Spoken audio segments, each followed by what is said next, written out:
इस वक्त की एक और बेहद अहम खबर नाज़रीन को दे दें। सुशांत सिंह राजपूत केस से जुड़ी हुई एनसीबी ने मुंबई और गोवा में कई मुकामात पर छापेमारी की है। ड्रग्स मामले में ये छापेमारी की गई है। सबसे अहम बात ये कि बॉलीवुड से जुड़े कुछ लोगों को एनसीबी समन कर सकती है। तो सुशांत सिंह राजपूत केस से जुड़ी बेहद अहम खबर। एनसीबी ने मुंबई और गोवा में कई मुकामात पर छापे मारे हैं। ड्रग्स मामले में ये छापेमारी की गई है।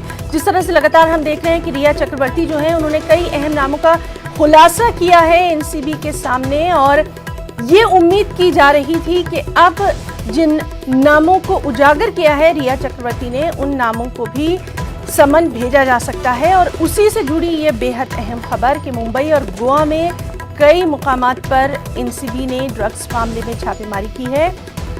बॉलीवुड से जुड़े कुछ लोगों को एनसीबी समन कर सकती है।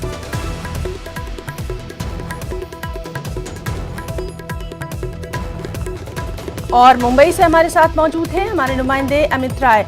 अमित, उम्मीद की जा रही थी कि जिस तरह से रिया चक्रवर्ती लगातार कुछ नाम ले रही हैं तो एनसीबी की कार्रवाई हो सकती है। मजीद तफसीलात चाहेंगे?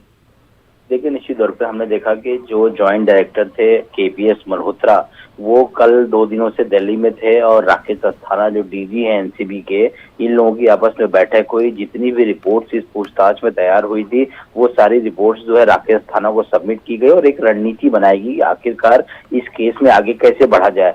तो रिया चक्रवर्ती, शौविक ने जिन जिन लोगों का नाम लिया था, ड्रग्स पेडलर की बात की जाए या बॉलीवुड सितारों की जो 25 लोगों का नाम दिया गया है, तो उस पे एक एक करके पूछताछ पे सहमति बनी, और ये रेड जो है उसी सहमति का नतीजा है कि मुंबई और गोवा में जो है जितने भी ड्रग्स पेडलर हैं, जो ठिकाने हैं, वहां पर रेड जो है आज सुबह से ही लगातार शुरू है। 5 ठिकानों पे रेड शुरू है मुंबई और गोवा मिलाकर। और मुंबई में अगर बात करें तो साउथ मुंबई और पश्चिम मुंबई, इन इलाकों में जो है एनसीबी की रेड जारी है। हालांकि एनसीबी बहुत कुछ जो है इस मामले में बता नहीं रही है, लेकिन जिस तरह से रिया चक्रवर्ती ने खुलासे किए हैं ड्रग्स केस में, उसी के मद्देनजर ये रेड है।